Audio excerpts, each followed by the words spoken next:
My dear friend, welcome to my YouTube channel Bareilly maths point में आपका स्वागत है। तो जैसा कि हमारा सेट चल रहा है, सेट नंबर 3 324 एजेड। तो अब बढ़ते हैं इसमें क्वेश्चन नंबर 6 की तरफ। और उससे पहले मेरे चैनल पे जो भी नया हो चैनल को सब्सक्राइब जरूर कर दें, वीडियो को लाइक करें, शेयर करें, कमेंट करें। तो बढ़ते हैं क्वेश्चन नंबर 6 की तरफ। जैसा कि आपको दिया गया है क्वेश्चन, निम्नलिखित सभी खंडों को हल कीजिए। का खंड है इसका कि सममित और विषम सममित आव्यूह को परिभाषित कीजिए, यानी कि आपको परिभाषा देनी है। यदि ए तथा बी सममित आव्यूह हो तो सिद्ध करो कि ए बी माइनस बी ए एक विषम सममित आव्यूह है। तो देखो, सबसे पहली चीज आपको पता होना चाहिए कि सममित आव्यूह किसे कहते हैं, विषम सममित किसे कहते हैं। तो सबसे पहले इसको परिभाषा देंगे आपको। तो एक वर्ग आव्यूह, परिभाषा लिख देते हैं पहले। सॉल्यूशन में होता क्या है, एक वर्ग आव्यूह। वर्ग आव्यूह यानी कि जिसमें पंक्तियों और स्तंभों की संख्या समान हो, है ना। तो एक वर्ग आव्यूह ए सममित कहलाता है। कब कहलाता है, यदि A dash is equal to ए के, यानी A dash is equal to ए है तो सममित कहलाएगा। और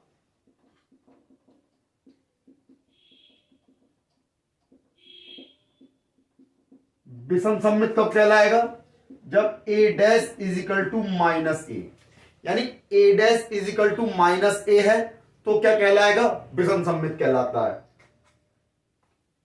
ए dash is equal to minus A तो विषम सममित A dash to minus A कहलाता है, तब कहलाता है। तो यानी कि एक वर्ग आव्यूह ए सममित कहलाएगा यदि A dash is equal to A, और विषम सममित कहलाएगा यदि A dash is equal to minus A. तो ये तो हो गई सममित और विषम सममित की बात। अब क्वेश्चन में मैंने कहा है कि यदि ए और बी सममित आव्यूह हो तो लिखेंगे यदि ए तथा बी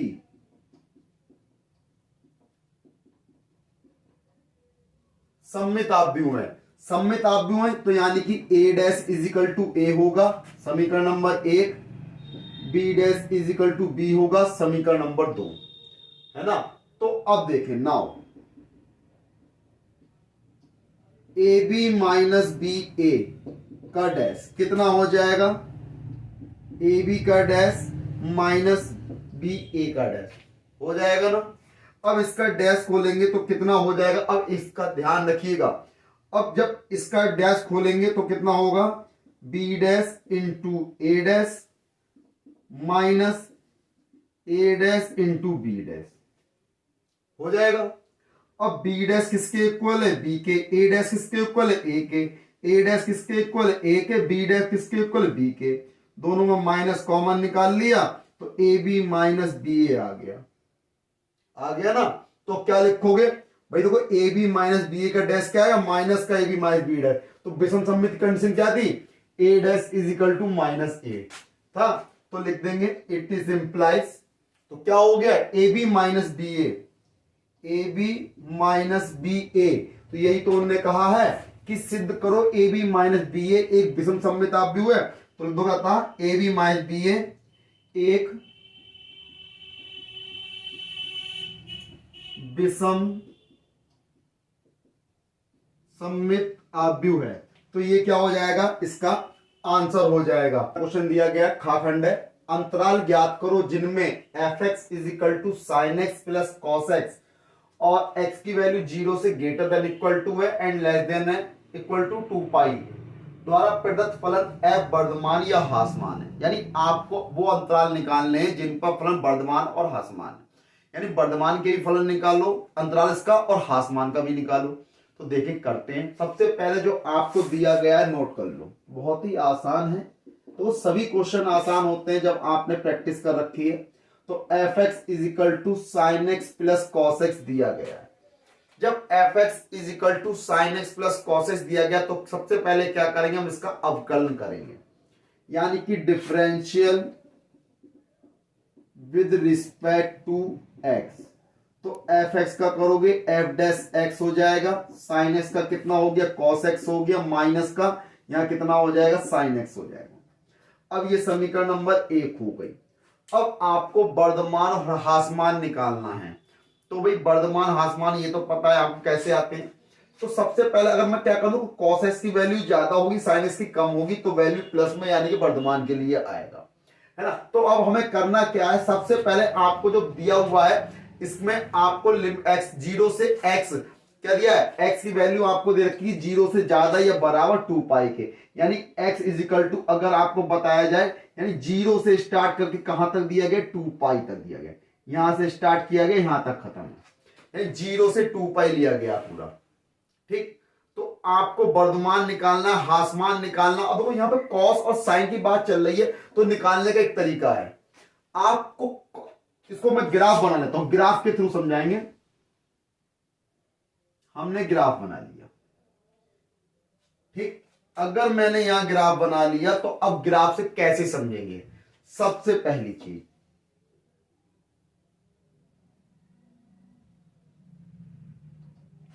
ठीक, तो ये क्या आ गया आपका ग्राफ आ गया, ये किसका ग्राफ है कॉस एक्स का, ये कॉस एक्स का हो गया। अब निकालेंगे साइन एक्स का, तो साइन एक्स कहां से स्टार्ट होगा यहां से, ठीक,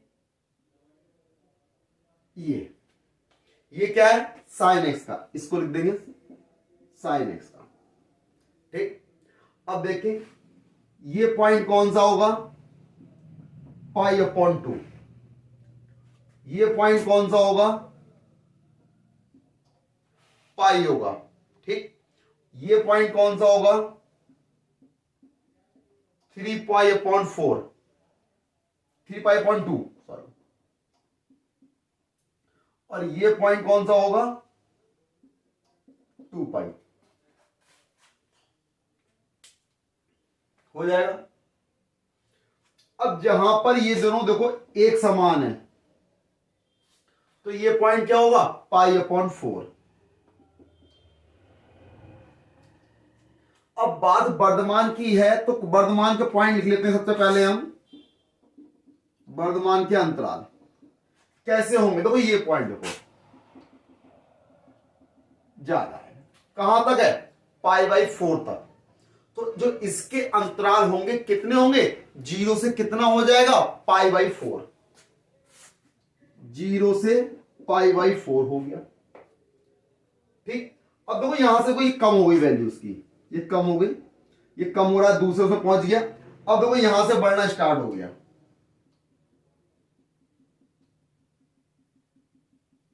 ये बढ़ता जा रहा है, कहां तक जा रहा है 2 पाई तक जा रहा है, कहां से, अब ये पॉइंट देखो ये यहां से कितना पाई आ गया, अब यहां से आ गया तो यहां से ये पॉइंट कितना होगा पाई बाई 4 ऐड कर दो, यानी pi plus pi by 4 add कर दिया कितना हो गया 5 पाई अपॉन 4, कितना हो गया 5 पाई अपॉन 4। तो ये पॉइंट कितना मिल जाएगा 5 पाई अपॉन 4 से 2 पाई,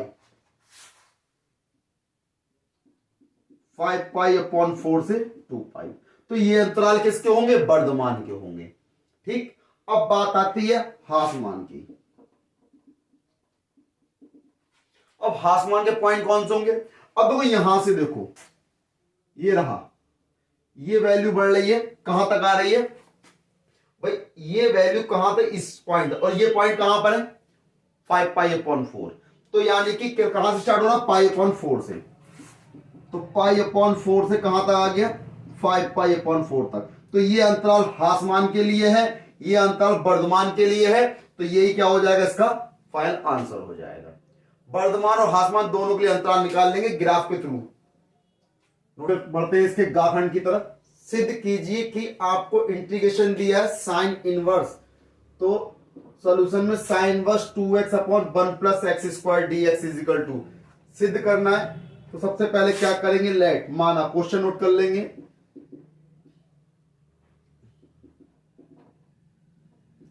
sign inverse 2x upon 1 plus x square dx। जो पार्ट प्रूफ करना वो अपने आप आ जाएगा। तो देखें, सबसे पहले हमने क्या करा, x इज इक्वल टू मान लिया टेन थीटा, लगा दो sine inverse 2 tan theta upon 1 plus ten square theta, कितना हो जाएगा डी थीटा। साइन इनवर्स ये होता है फॉर्मूला साइन 2 थीटा का, कितना हो गया साइन 2 थीटा, यहां कितना है dx है। साइन से साइन इनवर्स कैंसिल हो जाएगा, यानी कितना बचेगा 2 थीटा dx। तो 2 कांस्टेंट है, थीटा की वैल्यू यहां से निकालेंगे कितनी हो जाएगी टेन इनवर्स x, इनटू में 1 ले लेंगे dx। अब यहां पे क्या करेंगे हम integration, first part second part. तो देखिए 2 कांस्टेंट है, first part SI tan inverse x SI, second का integration 1 into dx minus first का differentiation d upon dx of tan inverse x, second का इंटीग्रेशन 1 इंटू dx, फिर पूरे का integration dx। यहां पे मजला कोष्टक लगा दो।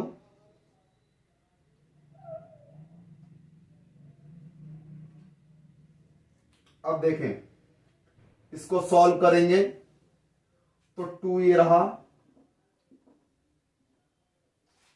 1 का इंटीग्रेशन करा हो गया x, तो हमने लिख दिया x into tan inverse x minus integration ten inverse x का डिफरेंशियल हो जाएगा 1 अपॉन 1 प्लस एक्स स्क्वायर, 1 का इंटीग्रेशन कितना हो जाएगा x और dx ये रहा, तो 2 के अंदर इंटू कर देंगे 2x into tan inverse x minus 2x upon 1 plus x square dx। Let 1 plus x square is equal to t मान लेंगे, differential with respect to t, तो 1 प्लस एक्स स्क्वायर का कितना हो जाएगा 2x, कांस्टेंट 1 है तो 1 का कितना हो जाएगा 0, और x का दोबारा करेंगे dx अपॉन dt, t का 1, तो 2x dx is equal to क्या हो जाएगा dt, तो 2x ten inverse x minus इसको आपने t मान लिया 1 अपॉन टी, 2x ds की जगह पे क्या आ गया dt, 2x ten inverse x 1 upon T का कितना होता है log t plus constant c, t की वैल्यू लगा दो 2x ten inverse x minus का log t की value 1 plus x square plus constant c। तो ये क्या आ गया इसका फाइनल आंसर आ गया, यही तो लेके आना था।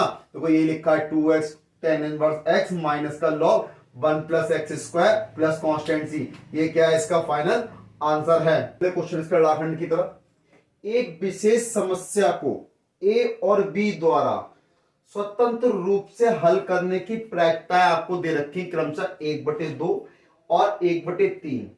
यदि दोनों स्वतंत्र रूप से समस्या को हल करने का प्रयास करते हैं तो प्रायिकता ज्ञात करनी की समस्या हल हो जाती है, यानी समस्या के हल होने की प्रायिकता निकालने की समस्या हल हो गई। और दूसरा उन्होंने कहा है उनमें से कोई एक ही हल कर पाता है, तो 2 कंडीशन है, आपको दोनों की प्रायिकता निकालने की, उनमें से कोई एक ही हल कर पाता है। तो सबसे पहली चीज जो आपको दिया गया है, सबसे पहले लिख लेंगे भाई, आपसे कहा क्या गया है कि a और b द्वारा स्वतंत्र रूप से हल करने की प्रायिकताएं, तो लिखेंगे a के द्वारा समस्या को हल करने की प्रायिकता लिखेंगे पहले वाले के लिए। किसके लिए? हम पहला वाला हल करेंगे, समस्या को हल हो जाती है इसके लिए, तो लिखेंगे a के द्वारा समस्या हल हो जाने की प्रायिकता, यानी हल होने की प्रायिकता, बात एक ही है। ए के द्वारा समस्या हल होने की प्रायिकता कितनी दे रखी है आपको? 1/2। ठीक, तो ए के द्वारा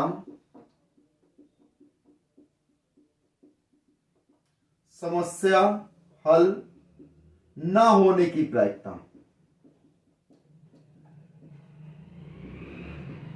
भाई होने की प्रायिकता 1/2, तो ना होने के लिए 1 में से घटा दोगे, कितना बचेगा? 1/2। तो ना होने की प्रायिकता कितनी हो गई? 1/2। अब देखें बी के द्वारा, बी के द्वारा समस्या हल होने की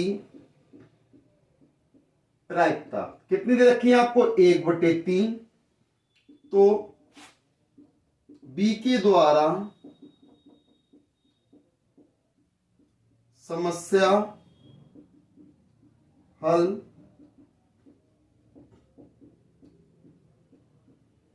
ना होने की प्रायिकता कितनी हो जाएगी? 1 - 1/3 बराबर 2/3। तो हल ए के द्वारा हल ना होने की प्रायिकता 1/2, बी के द्वारा हल ना होने की प्रायिकता 2/3। तो ए और बी दोनों के द्वारा समस्या हल ना होने की प्रायिकता तो लिखेंगे, ध्यान रखिएगा। तो ए व बी दोनों के द्वारा समस्या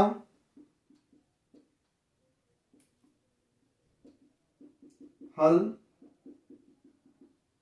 ना होने की प्रायिकता, भाई ए के द्वारा समस्या हल ना होने की प्रायिकता 1/2, दो के द्वारा 2/3, 2 से 2 कट गया, कितना आ गया? 1/3। यानी कि दो ए और बी दोनों के द्वारा समस्या के हल ना होने की प्रायिकता कितनी आ गई? 1/3। तो समस्या के हल होने की प्रायिकता कितनी होगी? 1 में से घटा दो, तो लिखोगे अतः समस्या के हल होने की प्रायिकता कितनी हो जाएगी? 1 - 1/3। तो भाई कितना आ जाएगा? 2/3। ये तो आ गया फर्स्ट आंसर आपका, कि उनने जो कहा था समस्या हल हो जाती है उसकी प्रायिकता ज्ञात करो।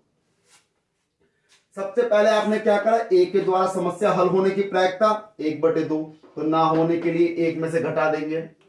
दूसरी, बी के द्वारा हल होने की प्रायिकता 1/3, ना होने के लिए 1 में से घटा देंगे। ए व बी दोनों के द्वारा समस्या हल ना होने की प्रायिकता, तो भाई 1/2 ए के द्वारा ना होने की, 2/3 बी के द्वारा ना होने की, दोनों की गुणा कर दी, यानी दोनों के द्वारा हल ना होने की प्रायिकता।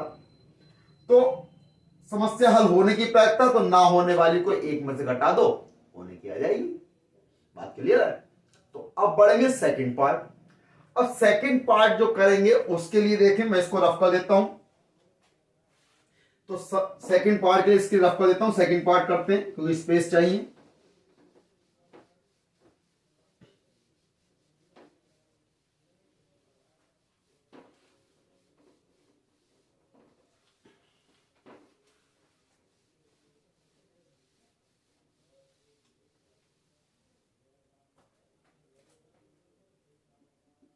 सेकंड पार्ट, अब उनमें से कोई एक ही हल कर पाता है। सेकंड कंडीशन में उन्होंने कहा है कि ए और बी दोनों हैं, लेकिन समस्या को हल दोनों में से एक ही कर पाता है। तो भाई एक ही करने के लिए तो भाई एक ही प्रकार हो सकता है, भाई उसका एक ही तरीका कि उनमें से एक हल करेगा, दूसरा हल नहीं कर पाएगा। दो, या भाई ए हल करेगा बी नहीं कर पाएगा, बी हल करेगा तो ए नहीं कर पाएगा। दो ही प्रकार से संभव है कंडीशन। तो लिखोगे उसमें उनमें से कोई एक समस्या हल कर पाता है, तो लिखेंगे उनमें से कोई एक ही समस्या हल कर पाता है। तो एक ही हल कर पाएगा या कर पाता होगा, तो उसमें क्या ऐसी निम्न दो प्रकार की समस्या बस संबंधित है, यानी कर पाता है दो, निम्न दो प्रकार से, निम्न दो प्रकार से संभव है। ऐसी दो कंडीशन हो सकती हैं। पहली कंडीशन, ए समस्या हल कर पाता है, बी नहीं कर पाएगा। तो लिखोगे पहली कंडीशन, ए द्वारा समस्या हल हो जाती है, किंतु बी द्वारा नहीं हो पाने की प्रायिकता। भाई ए के द्वारा हल हो जाती है, बी के द्वारा नहीं होने की प्रायिकता, यानी ए समस्या हल कर पाता है, बी नहीं कर पाता, उसकी प्रायिकता पूछी है। तो कैसे लिख सकते हैं भाई अपनी लैंग्वेज, ए द्वारा समस्या हल हो जाने तथा बी द्वारा समस्या ना हो पाने की। तो यहां पर लिख सकते हैं ए द्वारा समस्या हल हो जाने की, लिख सकते हो जाने की तथा बी द्वारा नहीं हो पाने की प्रायिकता। तो भाई अब एक चीज देखो, हो जाने की प्रायिकता कितनी है, 1/2, और बी के ना होने की प्रायिकता कितनी है, 2/3। तो कितना हो गया, 1/3। बात क्लियर है। दूसरी कंडीशन क्या है, बी द्वारा समस्या हल हो जाने की तथा ए द्वारा नहीं हो पाने की प्रायिकता।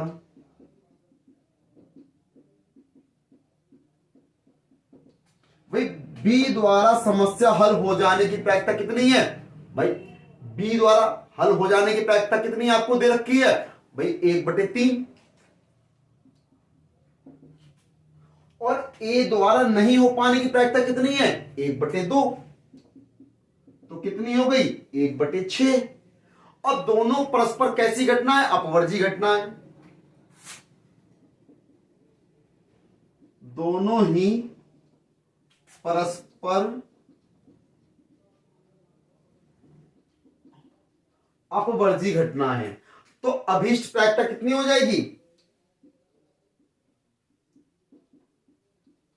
अभीष्ट प्रायिकता भाई 1/3 प्लस 1/6, एलसीएम ले लिया, कितना आएगा 6, 3 दूनी 6 प्लस 1, यानी कितना हो गया 3/6, 3 से भाग करा 1/2। तो ये क्या हो गया, इसका फाइनल आंसर आ गया। इसकी प्रायिकता कितनी हो जाएगी, 1/2। तो ये क्या है, छठे का लाखंड है। इस प्रकार क्वेश्चन नंबर 6 कंप्लीट हो गया। अगली वीडियो मिलेंगे अगले नए क्वेश्चन नंबर 7 के साथ। तब तक मेरे चैनल पर बने रहिए। चैनल को सब्सक्राइब करिए, वीडियो को लाइक करिए, कमेंट करिए, शेयर करिए। जय हिंद साथी।